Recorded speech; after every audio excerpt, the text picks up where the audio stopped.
Señor, su bendición. Padre celestial, venimos a ti en esta mañana como tus hijos redimidos, mirando a ti también como nuestro buen pastor, que tú nos des buen alimento siempre, Señor, y venimos hambrientos, Señor, para que tú nos alimentes que tú nos des de comer con tu palabra en esta mañana. Te pido que me fortalezcas, Señor, que me des esa unción de lo alto, para que pueda proclamar con fidelidad, con claridad, con libertad en el Espíritu, estas verdades tan sublimes. Y te doy las gracias por estos hermanos en esta mañana. Amén. Pues hemos visto ayer, estamos examinando la doctrina de la elección incondicional, que habla de una obra que Dios hace en la eternidad pasada. O sea, antes de la fundación del mundo, Dios ya escogió un pueblo en su Hijo, por la dignidad de su Hijo. Escogió un pueblo para heredar la salvación, los predestinó para ser adoptados como hijos de su familia real. Pero todo lo que Dios ha planeado hacer en la eternidad tiene que ser llevado a cabo en el tiempo y en el espacio. Y sobre esto vamos a hablar ahora, llegando a la tercera de las doctrinas de la gracia, que es la doctrina de la expiación limitada. Y por alguna razón parece que este sea el punto más controvertido hoy en día. Hay muchas personas a quienes no les gusta esta palabra limitada, porque lleva a unos malentendidos muy fácilmente, como si estuviéramos diciendo que la sangre de Cristo tuviera en sí misma alguna limitación, que fuera limitada en su poder para salvar. Pero como vamos a ver esta mañana, no, es todo lo contrario. La doctrina de la expiación limitada es la afirmación más fuerte del poder de la sangre de Cristo para salvar. Porque lo que vamos a ver es que lo que estamos diciendo con esta doctrina es que Cristo no vino a este mundo para hacer la salvación una mera posibilidad. Este es el concepto que tienen muchos, que Cristo murió para hacer posible la salvación de todos, pero para garantizar la salvación de nadie en particular. Pero vamos a ver que esto no es lo que enseña la Biblia. La Biblia enseña que Cristo vino a conseguir de hecho la salvación de un pueblo que nadie puede enumerar. Un pueblo sacado de toda raza, linaje, nación, tribu.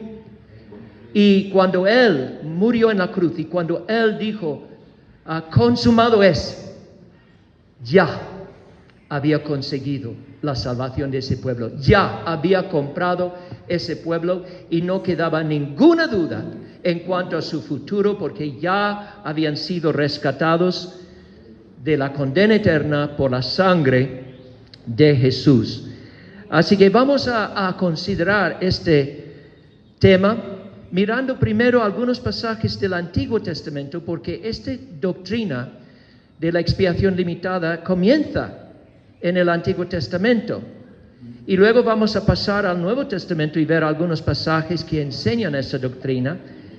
Y para terminar, vamos a ver cómo armonizar estos textos que hablan del carácter particular de la redención de Cristo, es decir, la compra de un número definido de personas en la cruz. ¿Cómo armonizamos esta verdad con aquellos pasajes que hablan en términos universales, que hablan de Cristo muriendo por el mundo, por todo el mundo, por todos los hombres?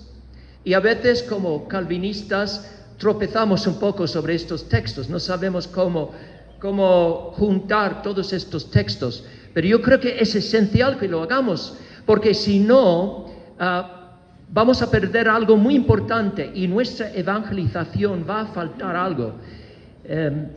Luego me explicaré lo que quiero decir. Pero vamos a empezar en el Antiguo Testamento Porque ahí es donde empezamos a encontrar, en primer lugar, la doctrina de la expiación, y vemos que es una expiación limitada. ¿Por qué estableció Dios un sistema de sacrificios bajo la ley de Moisés? Pues en gran parte para presentar al pueblo de Dios en el Antiguo Testamento la necesidad de sangre para limpiar de pecado, de que sin derramamiento de sangre no hay remisión de pecados. Esa es la gran lección que Dios estaba enseñando a los judíos. Pero sabéis una cosa, esos sacrificios de la ley de Moisés, todos fueron únicamente por el pueblo escogido de Dios, por los judíos en aquel tiempo, el pueblo de Israel. Los egipcios, los asirios, los babilonios, los cananeos, ninguno de ellos beneficiaban de ese sistema de sacrificios. Ellos tenían sus propias rituales, ofrecían sacrificios a sus propios dioses, pero fue solamente para el pueblo escogido que Dios preparó este sistema de sacrificios. Y por eso cuando el sumo sacerdote entró en el lugar santísimo en el día de la expiación, ¿qué es lo que llevaba en la coraza que tenía puesta? Los nombres de las tribus de Israel, mostrando que esos sacrificios eran para el pueblo favorecido de Dios, el pueblo escogido. Pero sabemos que todo lo del Antiguo Testamento es en forma de sombra, está apuntando una realidad venidera. Y esos sumos sacerdotes que eran mortales y que morían, señalaban al gran sumo sacerdote, nuestro Señor Jesús. Incluso el pueblo de Israel, en un sentido, sombreaba el verdadero Israel de Dios, que se constituye ahora de todos los creyentes, tanto judíos como gentiles, formamos un solo pueblo en Cristo. Eso se ve, por ejemplo, en el Antiguo Testamento, en el remanente, la doctrina del remanente. Aunque toda la nación era escogido por Dios, pero había una elección dentro de esa elección. El pueblo, el remanente fiel, los creyentes dentro de Israel, ellos constituían el verdadero Israel de Dios. Entonces, lo que pasa es que cuando Cristo va a la cruz, va allí como nuestro sumo sacerdote, y piensas que no tiene nada escrito en su coraza. Claro que sí, tiene todos los nombres de los miembros del verdadero Israel de Dios, es decir, el remanente fiel, los escogidos de Dios de todo el mundo, estaban todos escritos en su coraza cuando murió en la cruz. Murió en el lugar de ese pueblo particular. Todo eso es señalado de antemano con los sacrificios del Antiguo Testamento. Pero luego pasamos a Isaías 53 y vemos con más claridad lo que Dios dice acerca de ese sacrificio venidero. Dice Jeff Thomas que los creyentes que vivían bajo la ley sabían perfectamente que la sangre de un sacrificio animal no podía limpiar su culpa. Sabían que era una imagen, una figura que apuntaba a una gran expiación divina que un día sería provista por la simiente de la mujer, su Mesías, la simiente de Abraham. Entonces, ¿qué encontramos aquí en Isaías 53? Es la profecía más clara de la obra venidera de Cristo en la cruz. Y comienza con una pregunta: ¿quién ha creído nuestro mensaje? ¿Quién es este nuestro? ¿A quiénes se refiere esta palabra? Pues yo creo que se refiere obviamente a Isaías, el profeta, pero él como representante de todo el remanente fiel, todos los creyentes de Israel. Ellos son los que dan testimonio, ¿no? Dan testimonio de ese siervo sufriente. Pero ¿quiénes? Dice, han creído nuestro mensaje. Entonces está hablando de los fieles de Israel, el remanente fiel. Y luego describe a ese pueblo como ovejas descarriadas.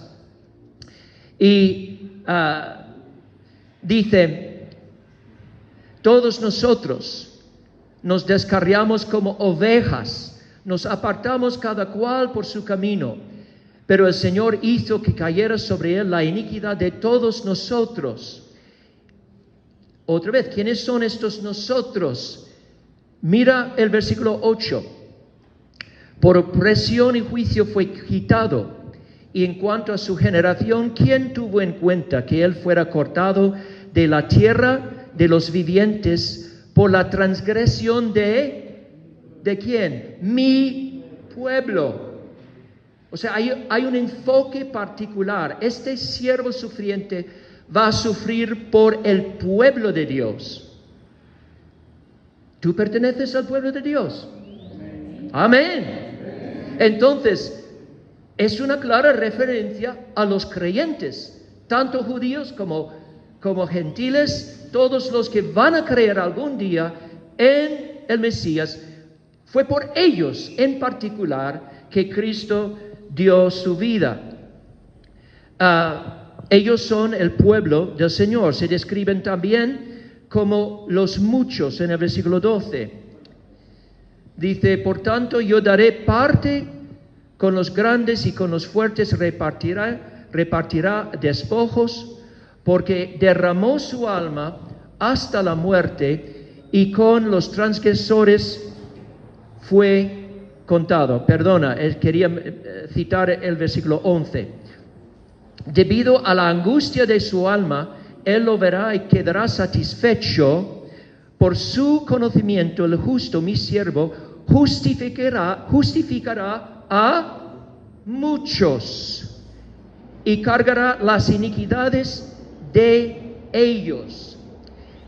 Es muy interesante, dice que por medio de esta obra, Cristo, el Mesías, va a quedar satisfecho, porque va a ver al final el fruto de su labor. ¿Y cuál es ese fruto? Es conseguir la justificación de muchos, de todos aquellos que van a creer en Él a lo largo de los siglos. Y es por ellos en particular que viene. Es por ellos en particular que derrama su sangre. Son su linaje, su descendencia. Mira lo que dice el versículo 10. Dice, pero quiso el Señor quebrantarlo, sometiéndolo a perecimiento. Cuando Él se entrega a sí mismo como ofrenda de expiación, verá a su descendencia. Es decir, la imagen es casi de una mujer encinta que está dando a luz hijos. O sea, sus labores en la cruz son comparables a los dolores de parto de una mujer. Y después de derramar su sangre y su sudor, Él va a dar a luz una descendencia. Y este es el pueblo escogido, que Él compra con su sangre. Compra para tenerlos, como vamos a ver, como una esposa para toda la eternidad. Pues vamos a pasar ahora al Nuevo Testamento, a Juan 10. Y ahí vemos en Juan 10 un lenguaje que hace eco a Isaías. Porque os acordáis de que Isaías, cuando está hablando de ese remanente, ¿no? Dice, todos nosotros somos como ovejas descarriadas. Y ahora Cristo mismo, ahora aparecido en la tierra, va a hablar de sus discípulos y va a describir a sus discípulos como sus ovejas. Y mira lo que dice acerca de ellos en el versículo 11 y los versículos siguientes. Yo soy el buen pastor. El buen pastor su vida da por las ovejas. Pero el que es un asalariado y no un pastor, que no es el dueño de las ovejas, ve venir al lobo, abandona las ovejas y huye. Entonces el lobo las arrebata y las dispersa. El asalariado huye porque solo trabaja por el pago y no le importan las ovejas. Yo soy el buen pastor y conozco mis ovejas, y ellas me conocen, al igual que el Padre me conoce y yo conozco al Padre, y doy mi vida por las ovejas. Qué hermosa descripción cuando Él dice que sus ovejas conocen al pastor. ¿Os acordáis de lo que dije ayer acerca de este verbo conocer? Que implica un conocimiento afectuoso, amoroso. Entonces está diciendo que sus ovejas, los que son sus verdaderas ovejas, tienen un amor por Cristo, porque tienen una relación personal con Cristo, oyen su voz y le siguen. Por eso dije ayer que las promesas de la Biblia no son simplemente para los que tienen una profesión de fe o incluso para los que simplemente tienen una buena teología. No somos salvos simplemente por conocer intelectualmente la sana doctrina. Somos salvos por la fe. Es decir, y la fe implica interacción personal. Yo, por la palabra, aprendo de Cristo. Yo aprendo de Él, pero luego tengo que entregarme a Él, tengo que confiar en Él, tengo que tener trato personal con Él. Y lo que identifica a una verdadera oveja es que por la gracia de Dios, y solamente por la gracia de Dios, oye la voz del buen pastor y sigue a su pastor en el camino de obediencia, de discipulado, de sufrimiento. Eso es lo que caracteriza a los verdaderos escogidos de Dios. No estamos hablando del perfeccionismo. Luchamos toda la vida con la tentación, con mortificar el pecado en nuestros miembros, pero estamos hablando de una realidad que está en el corazón del creyente. Ama a Cristo verdaderamente. Cristo ama a Él y ama tanto a sus ovejas que estuvo dispuesto a colocarse en su lugar y derramar su sangre para rescatarlos de la boca del lobo. Y ahora una pregunta. La pregunta es esta: ¿qué tan efectivo fue ese trabajo? Si el buen pastor ha dado su vida por las ovejas, ¿crees que es posible que alguna de las ovejas puedan perecer? Imposible, imposible. Si el buen pastor se coloca en el lugar de ellas con el fin de rescatarlas, y si ese pastor es Dios eterno que puede hacer lo que quiera, esa obra es eficaz, hermanos. Es eficaz. Quiero leeros, no sabía si iba a leer esta cita, pero hay una cita que quiero leeros que cuando lo leí hace muchos años me abrió los ojos a esta verdad. Es de un libro que se llama Conociendo a Dios, por J.I. Packer. Escuchad muy atentamente, porque esta realmente es la esencia de esta doctrina de la expiación limitada. Dice: la cruz envuelve más de lo que a veces se considera. No se ha de discutir de que los escritores apostólicos presenten la muerte de Cristo como el fundamento y la garantía del ofrecimiento del perdón por parte de Dios, y el que los hombres obtengan el perdón mediante el arrepentimiento y la fe en Cristo. Este es el instrumento. Nos asimos de Cristo mediante la fe. Pero significa esto que así como un arma de fuego cargada es solo potencialmente explosiva y que es necesario apretar el gatillo para que funcione, la muerte de Cristo proporciona únicamente la posibilidad de salvación y que se requiere el ejercicio de la fe por parte del hombre para que se haga efectiva y real. De ser así, no es estrictamente la muerte de Cristo la que nos salva en absoluto, como tampoco es suficiente cargar el arma para que funcione.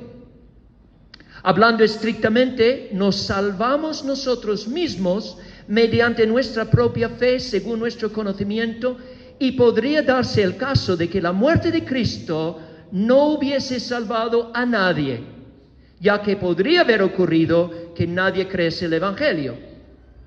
Pero no es así como lo ve el Nuevo Testamento. El punto de vista neotestamentario es el de que la muerte de Cristo en realidad nos ha salvado a todos.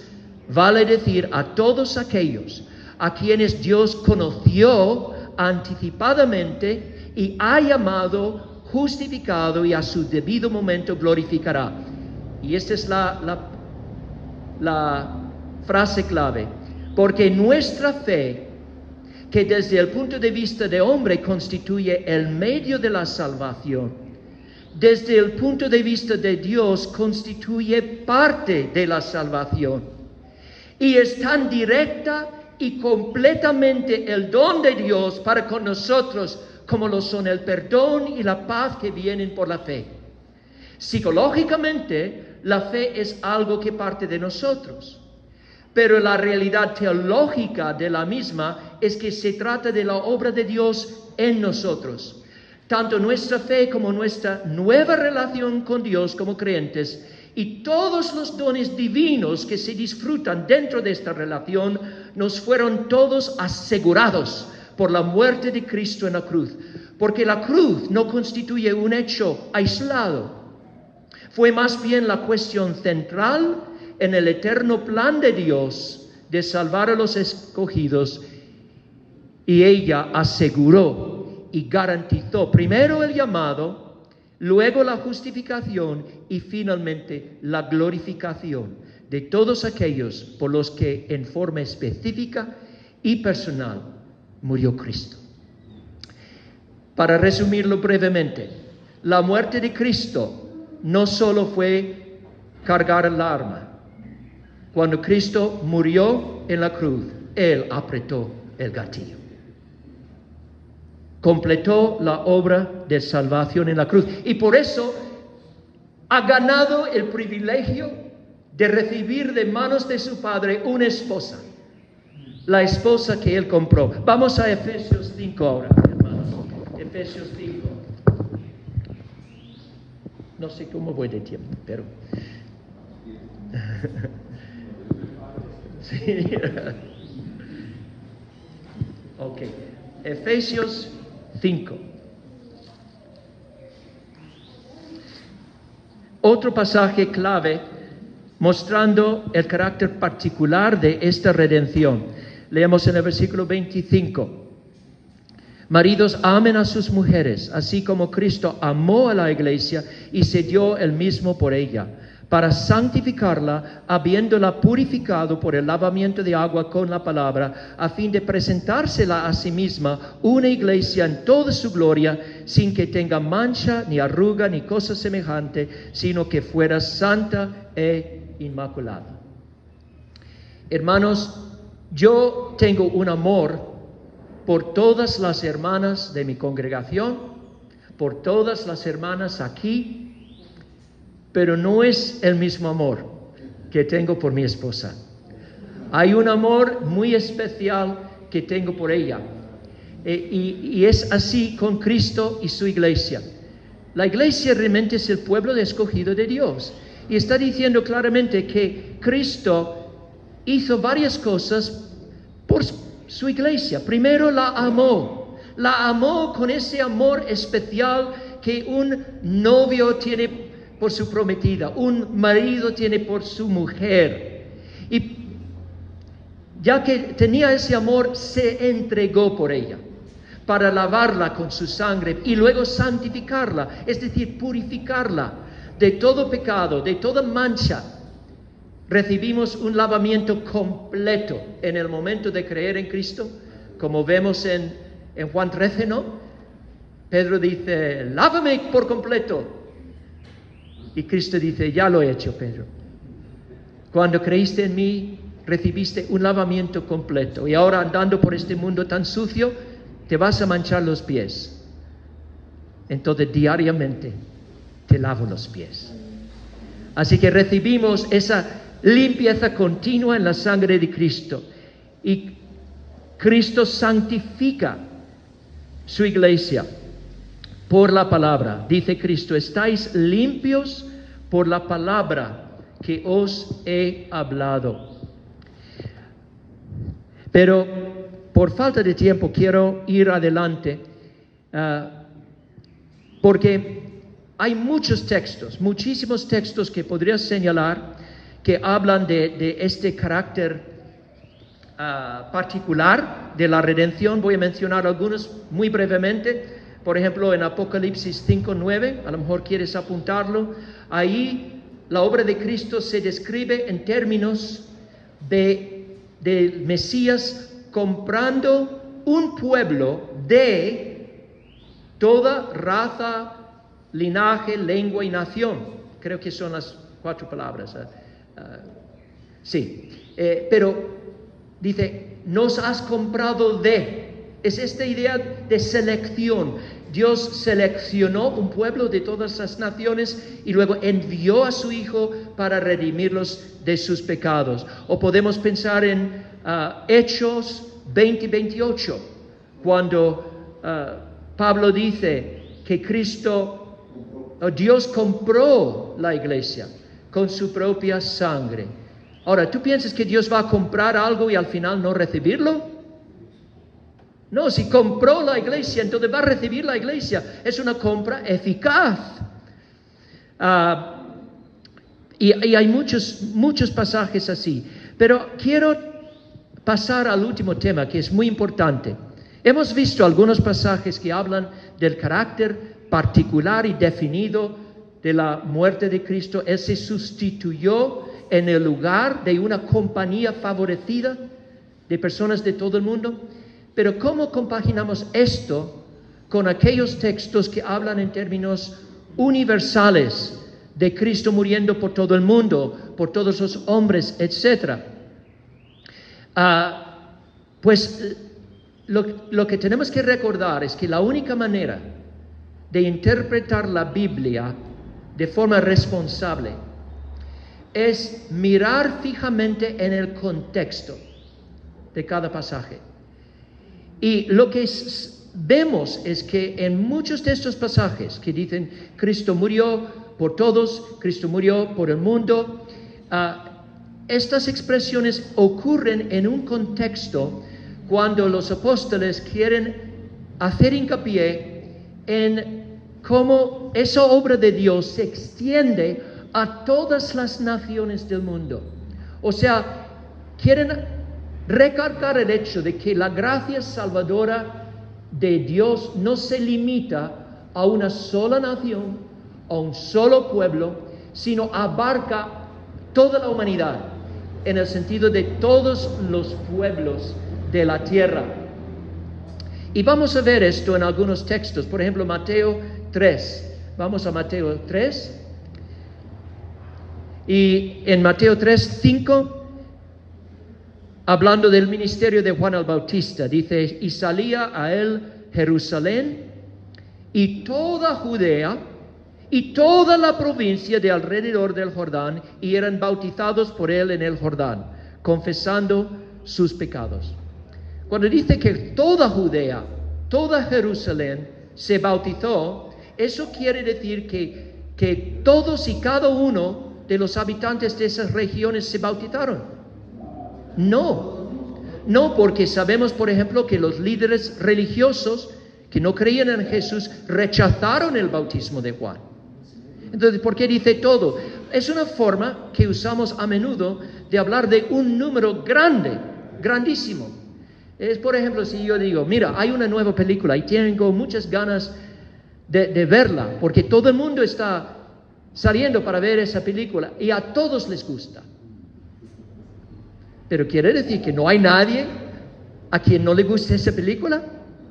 No, es una forma de hablar para hacer hincapié en la grandeza del número de personas a quienes les gusta esa película.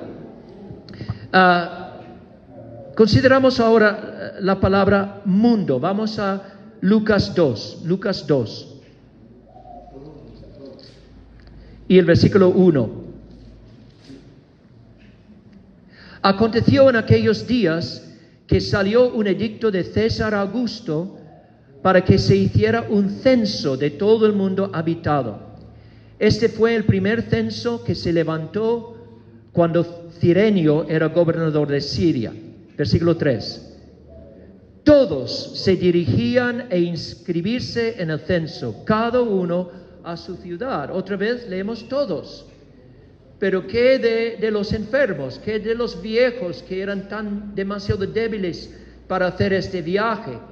Obviamente no quiere decir todos y cada uno de los habitantes, pero quiere decir todos los que eran capaces físicamente y no impedidos por su edad o su estado de salud, todos los que eran de buena salud y capaces de hacer ese viaje, todos ellos fueron a su ciudad. Pero se entiende cuando dice todos, ¿no? Que hay cierta limitación. Así que cuando leemos estas palabras, todos, todo el mundo, todos los hombres, debemos siempre dejar que el contexto del pasaje determine el significado de esta palabra. Y en muchos de los pasajes donde aparecen estas palabras, lo que Dios está recalcando es el hecho de que este evangelio es para todos los hombres sin distinción. O sea, no importa tu trasfondo, no importa tu etnia, tu linaje, tu lengua, no importa la vida que hayas vivido en el pasado, no importa nada acerca de ti en cuanto a quién eres en la carne. No hay ningún impedimento en ti, digamos, en cuanto a tu linaje, tu trasfondo, tu nacionalidad, que te impida acudir a Cristo, porque su rescate ha sido por el mundo, es decir, por todos los pueblos, todas las naciones de la tierra. Este seguramente es el significado del versículo más famoso de la Biblia, Juan 3:16. De tal manera amó Dios al mundo que ha dado a su Hijo unigénito para que todo aquel que cree en Él no se pierda, mas tenga vida eterna. ¿A quién se dijo estas palabras? A Nicodemo. ¿Quién era Nicodemo? Era un judío muy religioso, un líder de los judíos, un hombre que en su crianza había aprendido que Dios tenía amor por los judíos, pero que había rechazado a las naciones. Entonces para él era inconcebible imaginar que Dios tuviera el mismo amor por un perro, un gentil, un pagano, que tuviera por un judío. Y Cristo responde a Nicodemo diciéndole dos cosas. Mira, Nicodemo, no pienses que tu carne judía, tu carne hebrea te va a salvar. El mero hecho de descender de Abraham no garantiza tu salvación. Tú tienes que experimentar un nuevo nacimiento. Solamente los que nacen de arriba van a entrar en el reino de los cielos. Pero luego dice, tú tienes que nacer de nuevo y tú tienes que abrir los ojos para ver la grandeza del plan de Dios que abarca a todas las naciones. Dios tiene un plan global, un plan mundial de salvar a personas de todos los pueblos. También esta es la misma idea cuando Juan el Bautista en Juan 1:29 ve a Jesús y dice, he aquí el Cordero de Dios que quita el pecado del mundo. ¿Para quiénes fueron los sacrificios del Antiguo Pacto? Israel solamente. Entonces, hay un contraste entre los sacrificios que hubo y el sacrificio ahora que se va a realizar el Mesías. Ese sacrificio es para quitar los pecados del mundo entero. Juan 4, cuando Jesús da testimonio a la mujer samaritana y ella va a su pueblo y habla de Cristo y ellos vienen y escuchan a Él. Llegan a confesar en Juan 4, 42. Vamos a ver ese texto, es un texto precioso. 4, 42. Dice, decían, muchos más creyeron por su palabra, escuchando a Cristo. Y decían a la mujer, ya no creemos por lo que tú has dicho, porque nosotros mismos le hemos oído y sabemos que en verdad, es el Salvador del mundo. Otra vez, piensa en el contexto. ¿Cómo era la relación entre los judíos y los samaritanos en el Antiguo Testamento? Pésima. Eran enemigos férreos, ¿no? Y cada uno decía, tú no puedes ser salvo, ¿no? Había una división entre ellos que nadie podía superar. Pero ahora, escuchando a Cristo, estos samaritanos reconocen que Dios tiene un plan que incluye a su pueblo, que incluye a su nación y también a los judíos. Que Cristo ha venido para ser el Salvador del mundo. También otro pasaje, Juan 12. Y el contexto también tiene que gobernar la interpretación. Juan 12, 32. ¿Cuál es el contexto? Cristo está en Jerusalén en la última semana de su ministerio aquí en la tierra y se acerca un grupo de griegos que han llegado a Jerusalén para adorar en la fiesta y quieren ver a Jesús. Y cuando Jesús recibe este mensaje de parte de Felipe, entonces queda sacudido, porque es como si en ese momento tuviera una visión de su destino. Viendo esos griegos, reconocía a ellos como la vanguardia de una compañía innumerable de personas que van a acudir a Él de todas las naciones. Pero Él sabe que esta visión solo puede hacerse realidad a través de su muerte. Tiene que ir a la cruz y tiembla. Y dice, Padre, ahora mi alma se ha angustiado. ¿Y qué diré? Padre, sálvame en esta hora. Pero para esto he llegado a esta hora. Padre, glorifica tu nombre. Y luego más adelante, Él dice, ya está aquí el juicio de este mundo, porque Satanás va a ser juzgado por la cruz. Ahora el príncipe de este mundo será echado fuera. Pero yo, si soy levantado de la tierra, atraeré a mí mismo a todos. ¿Qué está diciendo? Otra vez, piensa en el contexto. Está viendo griegos. Y está diciendo que cuando me levanten en la cruz, como fruto de mi muerte, me voy a convertir en un gran imán para atraer a mí mismo de todos los rincones de la tierra de forma irresistible y eficaz a todos, es decir, a todos los escogidos de todo el mundo. No está hablando de una atracción tenue. Está hablando de esa obra, ayer vimos que esa obra traer tiene la idea de arrastrar y eso es lo que Cristo va a convertirse en ese imán. Y la historia demuestra que esto es exactamente lo ocurrido, hermanos. Mira, nosotros hoy, miles de kilómetros de Jerusalén, miles de kilómetros de Israel, pero estamos adorando a Jesucristo. Vosotros salvadoreños, yo ese tejano que vivo en España ahora, en mi iglesia en España hay peruanos y venezolanos y cubanos y mexicanos, italianos, ucranianos, todo el mundo, Cristo ha tenido éxito. Luego Timoteo, primero de Timoteo 3:6. Pablo describe a Cristo como uno que se dio a sí mismo en rescate por todos para dar testimonio a su debido tiempo. Otra vez, contexto.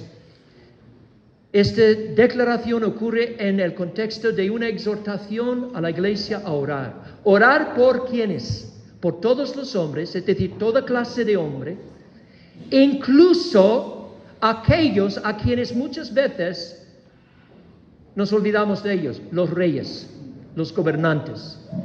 ¿Y por qué dice Pablo que debemos orar por los gobernantes? Porque las decisiones de los gobernantes van a afectar la vida de millones de personas. ¿Va a permitirles libertad o va a impedir esa libertad? Entonces, lo que está diciendo es que tenemos que orar porque Cristo vino no solo para salvar a unos pocos, sino a toda clase de hombre. Ahora veo a mi hermano de pie. Entonces voy a concluir rápidamente y gracias a Dios estoy llegando a la conclusión. Lo que vemos con estos pasajes es que Cristo ha venido a ser el Salvador del mundo en el sentido de que no podemos ver su obra en términos limitados. Por eso Juan en su primera epístola dice, y Él es la propiciación por nuestros pecados, y no solo por los nuestros, hermanos, sino por los de todo el mundo. Está diciendo, abre los ojos. Hay un mundo perdido allí fuera, y hay muchas ovejas del Señor todavía andando en la oscuridad. Así que tenemos que tener este enfoque misionero, evangelístico, porque el pueblo de Dios está ahí fuera y no solamente aquí, dentro. Ese es el mensaje del Evangelio. Así que, hermanos, el carácter particular de la redención, y con esto termino, no debe ser de ningún modo un impedimento a la evangelización. Al contrario, nos debería empujar hacia la evangelización, porque hay muchos todavía no llamados, y el Señor los compró hace 2000 años y los va a traer a la gloria eterna, y es nuestra tarea recogerlas de todas las naciones. Que así sea. Amén.